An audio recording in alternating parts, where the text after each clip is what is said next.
This is the plaintiff, Ricardo Ramirez. He says the defendant refuses to return his laptop computer. The guy claims to be hanging on to the thing as collateral for having killed his dog.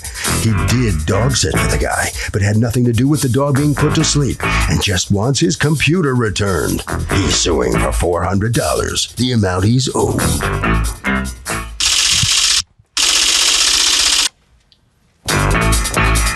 This is the defendant, Patrick Schmidt.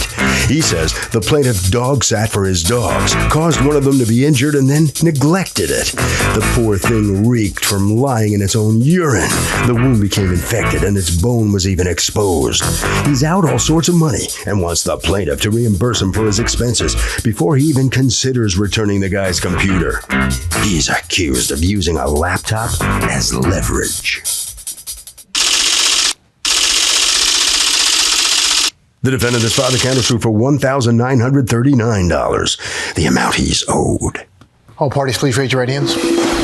Welcome back to the People's Court. Next case on the docket. The plaintiff says the defendant is holding his laptop hostage, but the defendant says the plaintiff cost him a fortune because of gross dog neglect. It's the case of doggy drama. Thank you, Douglas. Ricardo Ramirez, you are suing Patrick Schmidt for $400, the cost of a laptop that you say you loaned him and he refuses to return. You are counterclaiming against him $1,939 for money you say he owes you for vacations he didn't pay for, money for a vet bill because your dog had to be euthanized after he was in his care, money for a flash drive, and punitive damages of $1,000. Okay. What happened? Your Honor, I visited the defendant in last February, towards the middle of February. He had a death in the family a couple of months before that. And he told me, listen, I don't know what to do about my dogs. I just got an invitation from friends to go to Colombia for 2 weeks. I'm like, how can I help you? Let me just take care of the dogs for you. Okay, how long had you two known each other? For about 2.5 years. And you had been good friends? Okay, go ahead. So I take the dogs. Have you ever had dogs? Yes, I had. Okay. It was 2 dogs. A 16-year-old German Shepherd named PJ. Okay.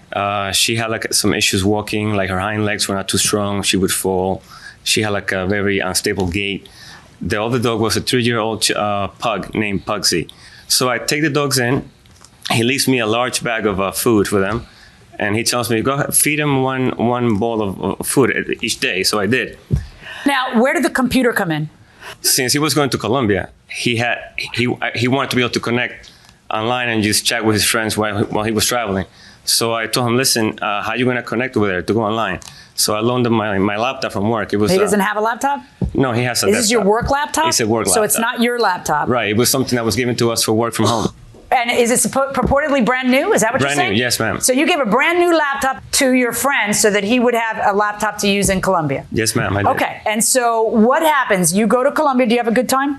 Yes. Okay, and you leave the dogs in his care. Why did you pick him? Because it was free? No, because he offered. I had another friend who was going to watch the dogs, but something had came up last minute, and I communicated this to Ricardo, and he said, listen, since I messed up before in the past, I left you hanging on vacations, canceling last minute. Let me do this as a show of making it up to you. I'll watch the dogs for you. Okay. Now, part of your counterclaim is that you say he owes you $500 for missed vacations. Tell me about that. Right. I had booked, we were supposed to go away on a couple of weekend trips, and he agreed to it. I had booked them, paid for them. The last minute, the day of, he decided he couldn't go, but I already booked the trip and everything else and paid for everything. And he didn't pay you for that? He didn't, but he agreed to. Okay. He asked me for my bank account. I gave him my bank account number. He was supposed to make deposits. He never did. Okay.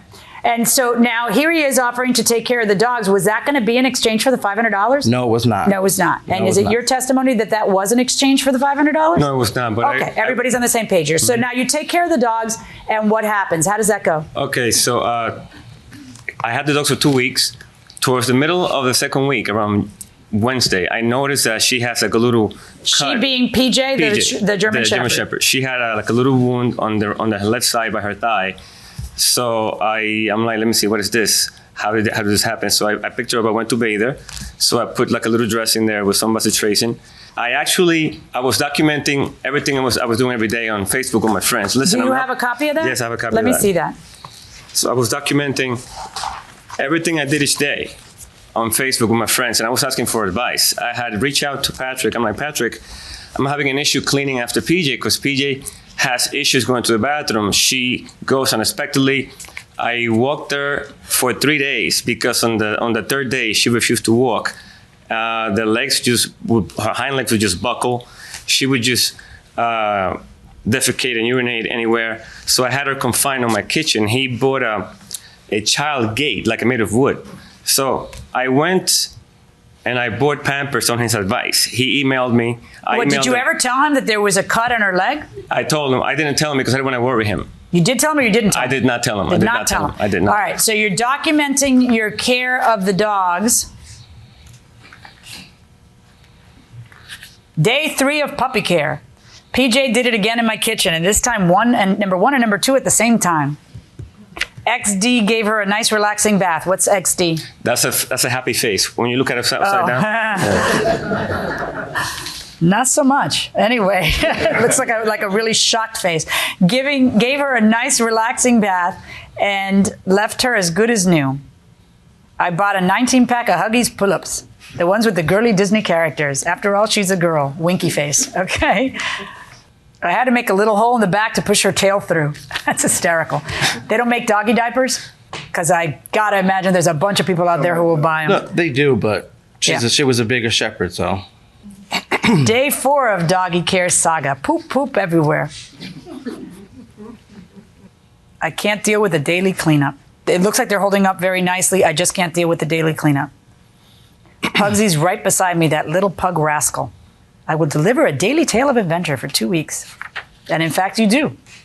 At some point, you decide to get wee-wee pads, those pads and what happens? The wee-wee pads were actually helping me with the cleanup because PJ urinated a lot and the smell would just kind of fill the apartment. So basically, every day when I got to the apartment, he knows that I work. Do you work? Yes, from 10 to 6, and he was aware. Right. So every day I change the pads up to 4 times a day. So every time that she soiled them, I just replace them with a new one. I bathe her like twice a week. Of course, they wouldn't be changed between 10 and 6 because you're not there. Right. So basically, I believe. So you stopped walking her. She had a gash. And you didn't want to talk about the gash, but you didn't tell. Did you tell him that you stopped walking her or no? I told him yes. I told him, look, I stopped walking her after So day what 3. exercise was PJ going to get? Nothing? I was kind of walking her in the apartment, just kind of so you can move her legs. So I was kind of walking her on the.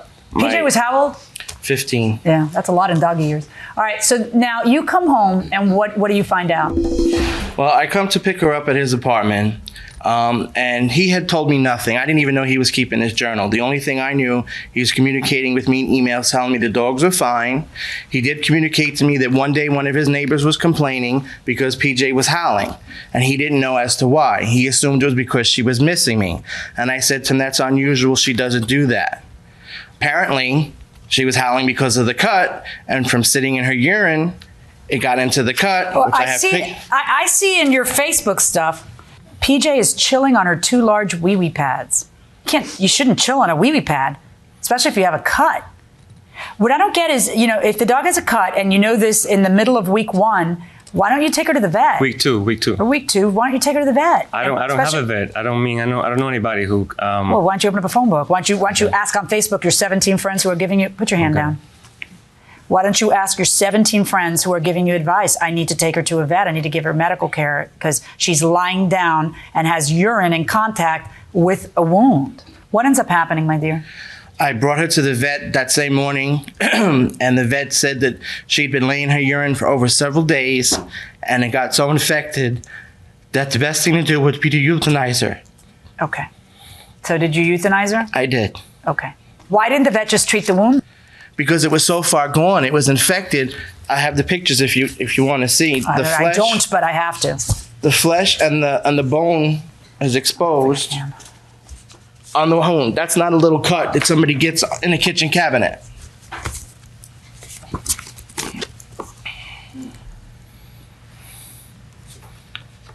I even have the picture that he sent me that he took of her in his kitchen, showing that she's standing in a diaper and perfectly fine. Okay. Which is what he's telling me the whole time. Tell me about the flash drive you're suing for. I had loaned him the flash drive. He was supposed to put some programs on it.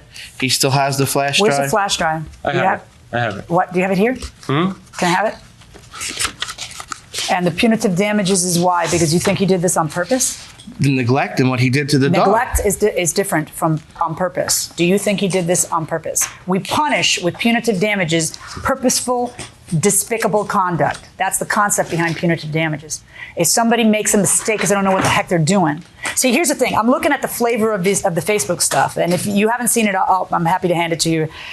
And the flavor of it is he's all excited to be doing you the favor of taking care of the dogs. He's making a little saga out of it, and his friends are email or face I don't know what you call it on Facebook, Facebooking back, popping him back, sending him a message back. Oh, this is better than a telenovela, because it's all little installments of the saga of the dogs, and so it's not. He's not a bad person. He is an ignorant caretaker of dogs, is what he is.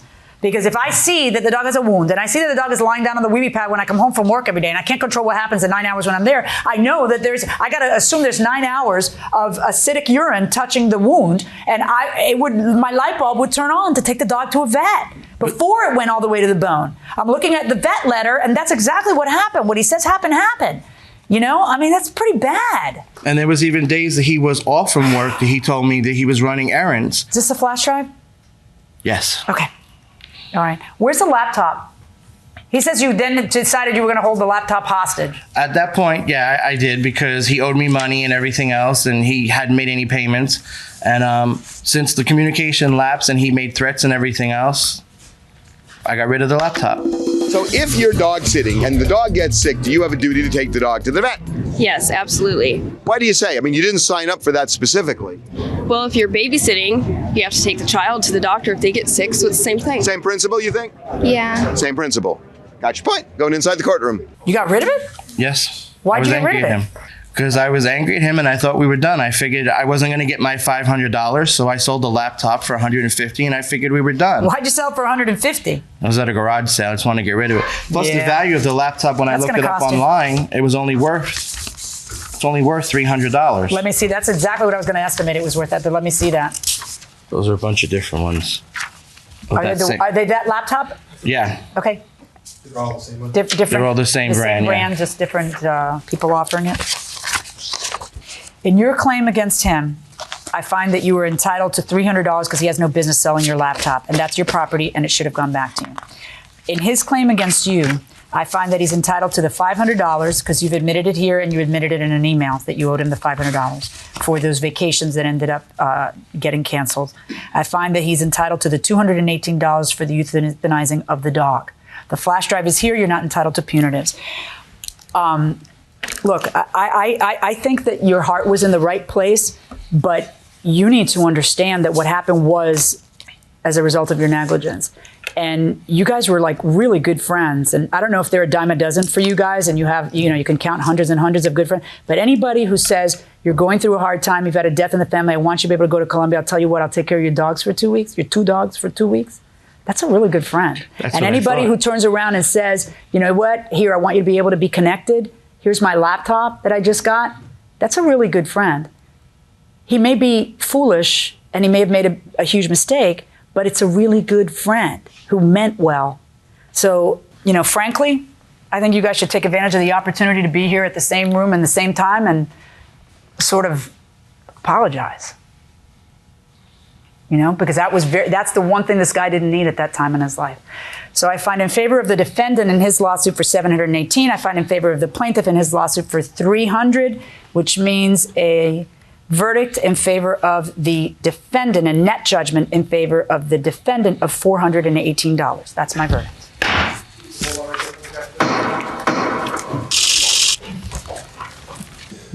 Well, so on the offset, the defendant will collect $418. First of all, what's your first comment on the outcome of the case? I'm pleased. With what? With the outcome. Mm-hmm. What about an apology? Would you like to make one? He's right there. Yeah, I could do it. He's right there. I could do it. Look at him. There he is. What do you want? I am so sorry for your loss. I told him that I was sorry for his loss. I told him. You are? I did tell him. Mm-hmm. Okay. All right. Very good. Right down this way. All right. So come on in here. He looked over at you. I didn't see you looking at him, though, when he looked over. He's not.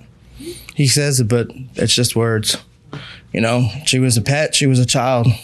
He didn't care when it happened. When you saw that wound, what went through your mind the moment you saw that thing? I wanted to kill him, but that wouldn't have got me anywhere except for jail. And so there's no forgiveness here. Nope, only God can forgive him because I won't. Okay, Harvey? Okay, you know, you can offset a debt. If you owe somebody money and then they owe you money, you might be able to offset it, but you can't start converting property, taking their property and saying, I'm going to keep your property. The law just doesn't work that way. That will do it for this case. Litigants for the next case on the way into the courtroom right now.